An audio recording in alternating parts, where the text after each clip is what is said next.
चला देवी, आपल्याकडे खूप कमी कालावधी उरला आहे। तुळजा अग्निदेवाला शोधून त्याला त्याच्या पूर्ण शक्तीनिशी आणू शकणार नाही। हीच आहे पाताळगंगा। महिषासुराने इथेच कुठेतरी अग्निदेवांना बंदी बनवून ठेवला आहे, परंतु या अंधारात त्यांना कसा शोधायचं हाच प्रश्न आहे।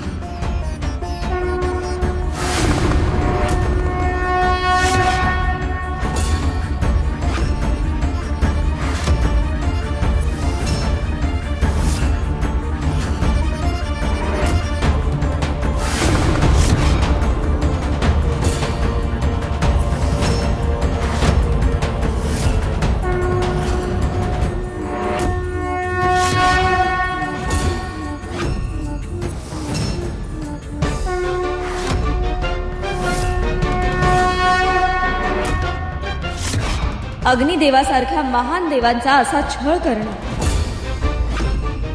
त्याची अवहेलना करण्याचं धाडस कसं झालं महिषासुराचं? त्याला त्याच्या शक्तीचा गर्व झालाय, आता त्याचा अंत करायलाच हवा।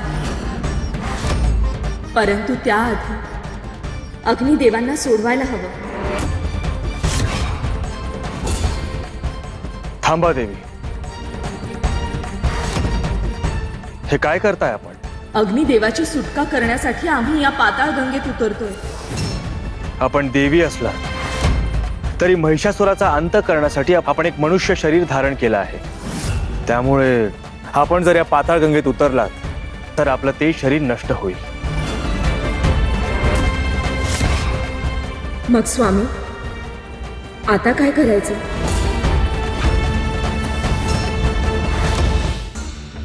तुम्ही या पाताळ गंगेत जाऊन अग्निदेवांना सुखरूप बाहेर काढा। ते सुद्धा शक्य नाही देवी, कारण आमच्यात जसं देवत्व आहे तसंच अघोरी तत्व सुद्धा आहे। त्यामुळे आम्ही जर या पाताळ गंगेत उतरलो तर आमचं अघोरी तत्व अधिक वाढेल, जे या संपूर्ण पृथ्वीसाठी घातक असेल। मग स्वामी, आता काय करायचं?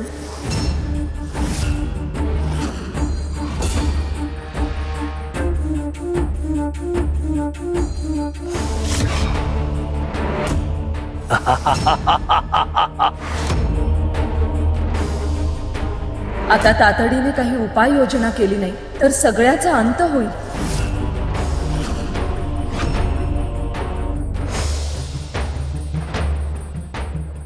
स्वामी, ह्या पाताळ गंगेत न उतरता आपण ह्यावरून चालत गेलो तर?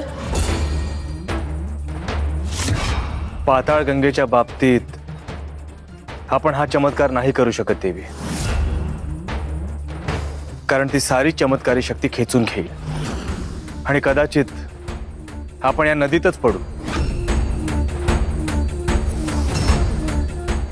स्वामी, कदाचित तुमच्या लक्षात नाही आलं, आम्ही या पाण्यावरून तरंगत जाण्याबद्दल नाही बोलत आहोत। आम्ही बोलतोय या पाण्यावरून चालत जाण्याबद्दल।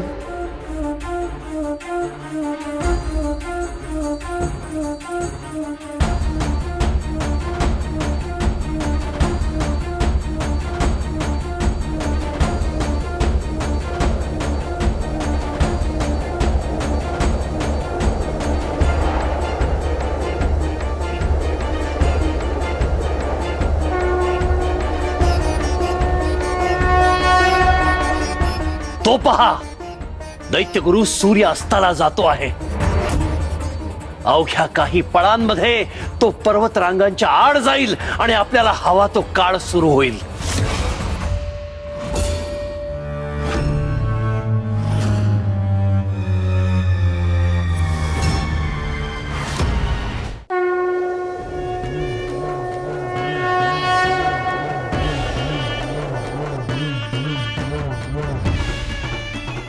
आता आपण जाऊया आणि त्यांची सुटका करूया।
प्रणाम आदिशक्ती.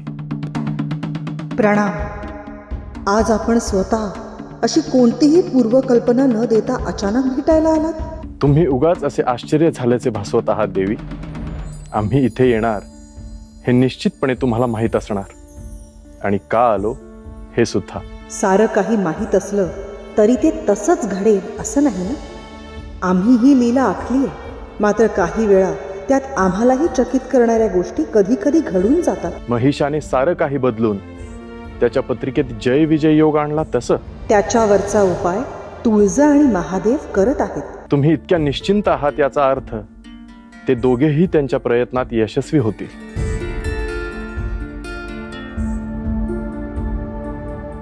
आम्ही तुम्हाला आधीही अनेक विश्वांचे दर्शन घडवले आहे विष्णुदेव. ह्या भूलोकासारखे अनेक भूलोक आणि त्यात अनेक विष्णू, ब्रह्मा आणि अनेक महादेव देखील पाहिले आहेत. प्रत्येक विश्वात आम्ही आखलेली लीला ही तशीच घडते असं नाही, हे देखील तुम्हाला माहीत आहे. त्यामुळे आम्ही जी लीला आखली आहे ती घडणार आहे हे निश्चित. परंतु ती लीला ह्या विश्वात घडेल की नाही ही खात्री आम्ही कशी देऊ? तुम्ही आता आम्हाला कोड्या टाकत आहात. तुळजा आणि महादेव हे त्यांच्या प्रयत्नात अयशस्वी झाले तर पुढे काय होणार? तो काळच ठरवेल. परंतु जर ते यशस्वी झाले तर तुळजाला एक फार मोठी कामगिरी करायची आहे. आणि ती कामगिरी काय आहे?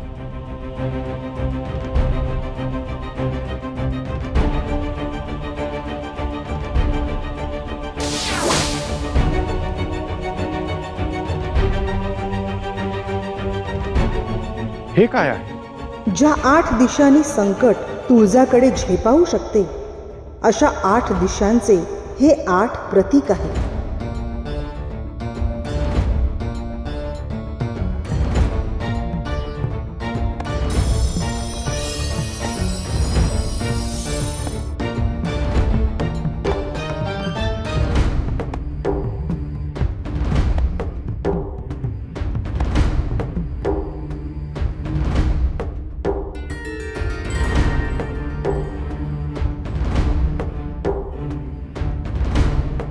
या ठराविक जागीच ही प्रतीकं का पडली आहेत आदिशक्ती?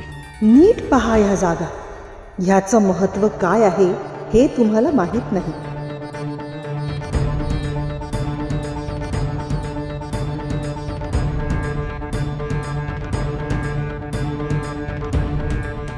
इथे तर त्या आहेत. तुळजाच्या पुढ्यात जे पुढील अग्निदिव्य येणार आहे ते तिला तिच्या भूभागाची खरी ओळख करून देईल. ज्या 8 दिशांनी तिच्यावर संकट येऊ शकणार आहे त्या 8ही दिशांची काळजी कशी घ्यायची ह्याचं ज्ञान तिला अवगत होईल. या अग्निदिव्यात तुळजाला नेमकं काय करायचं आहे? तिच्या युद्धातील फार महत्वाची पायरी, अष्टदिशा बंधन.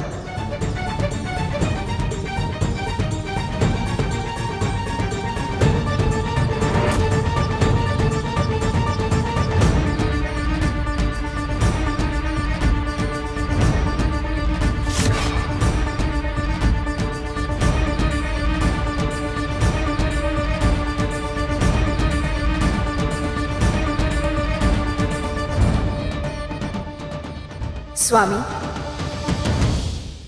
सूर्य मावळतीला आलाय. कोणत्याही क्षणी सूर्यास्त होईल. महिषासूर ह्याच क्षणाची वाट बघत असेल.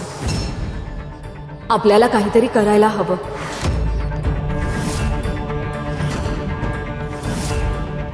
जागे व्हा अग्निदेव. अग्नी जागृत करा. काहीही करून आपल्याला हे साध्य करायला हवं, नाहीतर अवघ्या पृथ्वीवर अनर्थ होईल.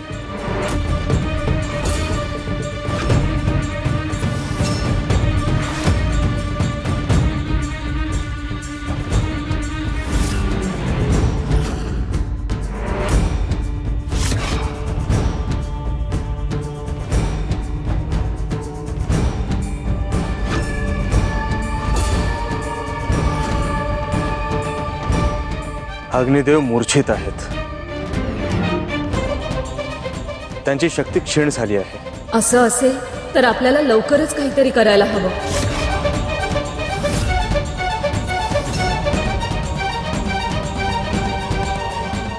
आमच्या विजयाचा पळ समीप आलाय दैत्यगुरु, पण हे शेवटचे काही क्षण आमच्या सहनशक्तीचा अंत पाहतायत. आता अगदी थोडी प्रतीक्षा आहे, नंतर विजयाचा जल्लोष करायचाच आहे. तोपर्यंत थोडा संयम ठेव महिषासुरा. होय दैत्यगुरु.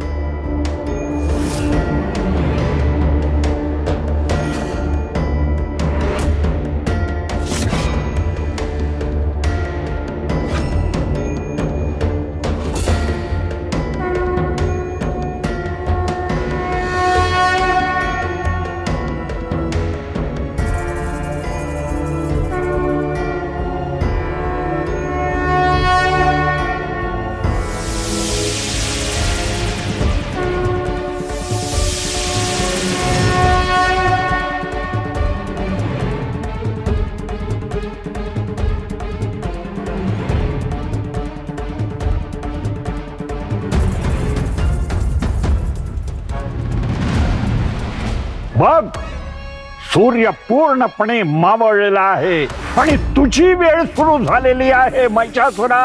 आता रणशिंग फुंक.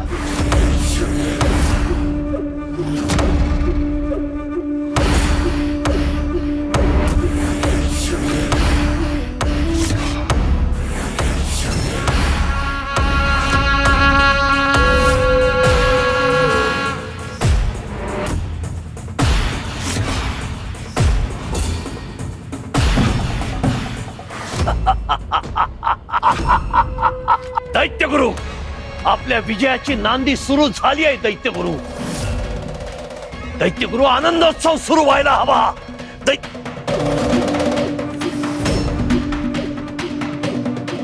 काय झालं दैत्यगुरु?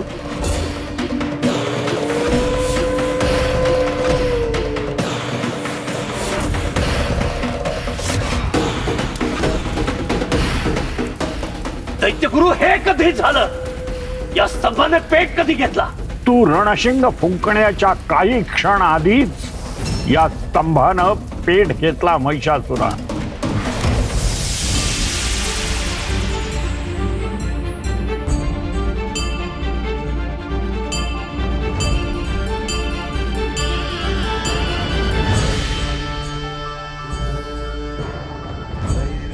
हे अशक्य आहे. हे सर्वथा अशक्य आहे. हे कसं होऊ शकतं?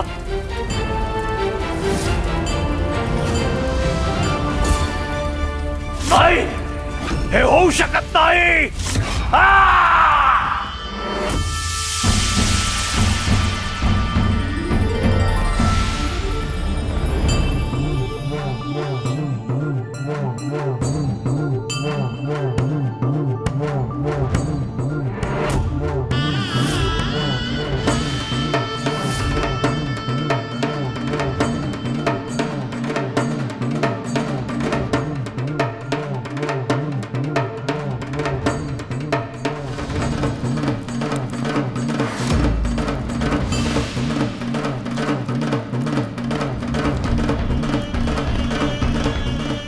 अगं बाई, चूल पेटली.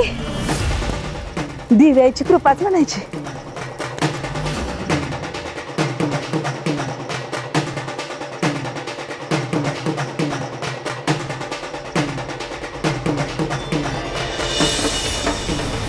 देवी, मी आपल्याला वचन दिलं होतं, तुमच्या कोणत्याही भक्ताला मी कधीही त्रास देणार नाही.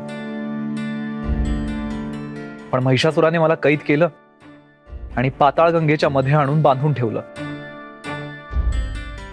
माझी सगळी शक्ती क्षीण झाली. माझ्या हातात काहीच उरलं नव्हतं. देवी, जे काही घडलं त्याबद्दल मी मनापासून क्षमा मागतो. तुम्हाला क्षमा मागायची आवश्यकता नाही. जे घडलं ते अनपेक्षित होतं, आपल्या कल्पनेपलीकडचं होतं. तुम्ही ज्या यातना सोसल्या त्या आम्ही समजू शकतो.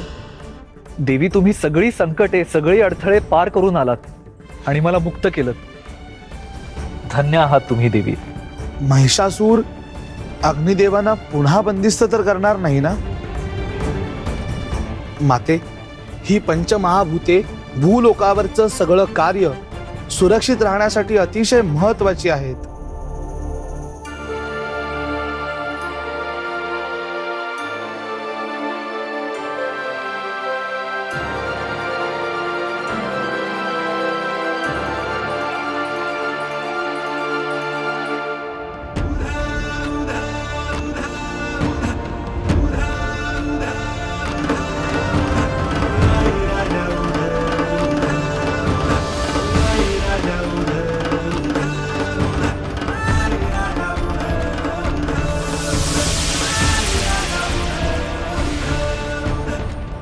स्वामी हे काय?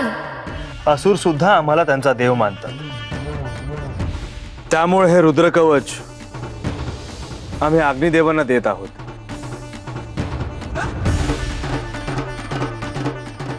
ज्याद्वारे महिषासूर पुन्हा त्यांना अंकित करू शकणार नाही.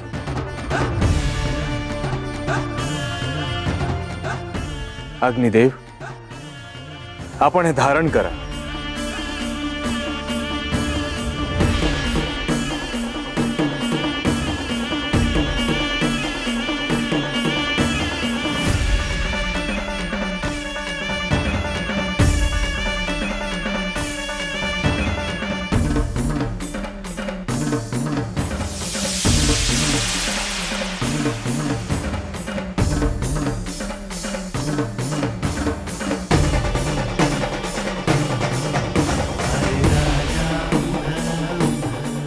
देवी, मी तुम्हाला वचन देतो, महिषासुराशी होणाऱ्या युद्धामध्ये मी तुमच्याच बाजूने उभा राहीन. महिषासुराने माझा जो अपमान केलाय त्याचं उत्तर त्याला युद्धभूमीवर द्यावंच लागेल. पण तो क्षण जोपर्यंत येत नाही तोपर्यंत तुमच्या प्रवासामध्ये मी तुमचीच साथ देईन.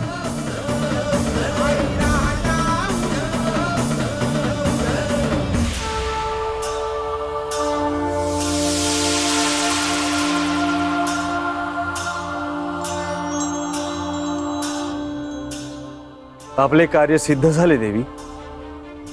आता आपण पुन्हा तुळजापुरात जायला हवं. हो प्रभू, मला सुद्धा महिषासुराच्या दरबारात लवकरात लवकर पोहोचायला हवं. तुम्ही आणि मातेने त्यांचा डाव असा काही हाणून पाडलाय की तो अत्यंत संतप्त झालेला असणार आहे.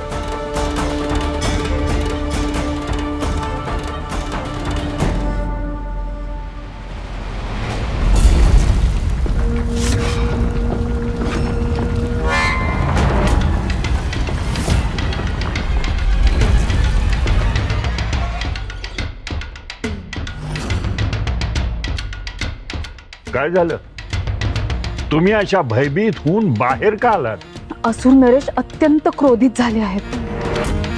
अगं बाई, म्हणूनच हा महाल एवढा गदगद हालत होता का? हो, त्यांच्या क्रोधामुळेच अख्खा महाल हालत होता. आम्ही त्यांना शांत करण्याचा पूर्ण प्रयत्न केला, परंतु अजूनही ते संतप्त आहेत. एवढं संताप येण्याचं कारण काय? कशापायी कावले ते? त्यांचं असं म्हणणं आहे की कपालिका गुहेमध्ये त्यांनी आपल्यासोबत जी साधना केली ती सगळी व्यर्थ गेली. आणि त्याचबरोबर एवढा चांगला काळ सुरू असताना सुद्धा या युद्धासाठी त्यांना आणखी प्रतीक्षा करावी लागणार आहे. आणि तो लाखेचा स्तंभ पूर्णपणे जळून राख होत नाही तोवर या युद्धासाठी त्यांना थांबावं लागणार आहे. सम्राज्ञी, अहो कशापायी थांबायचं हो? म्हणजे असुर नरेश एवढे पराक्रमी आहेत, त्यांनी युद्धाचं रणसिंग फुंकलं म्हणल्यावर त्यांना कोण अडवणार आहे हो? एवढं सोपं नाहीये ते नभाजी. आमचा चांगला काळ होता त्यावेळेला मी रणशिंग फुंकलं होतं, पण महादेवांनी निर्माण केलेलं काळ चक्र उलट फिरलं आणि आम्ही तिथून नाहीसे होऊन इथे प्रकट झालो. दैत्यगुरु, असुर नरेशांनी असं सुचवलंय की आपण आदिशक्तीकडे जावं आणि त्यांची तक्रार करावी म्हणून. कोणत्या अधिकारानं आदिशक्तींकडे जावं आणि काय तक्रार करावी? आम्ही तक्रार का नाही करू शकत? महिषा आणि आम्ही स्वतः विधी करून ग्रह बदलून त्याच्या पत्रिकेमध्ये जय विजय योग निर्माण केला होता. हे कपट नव्हतं.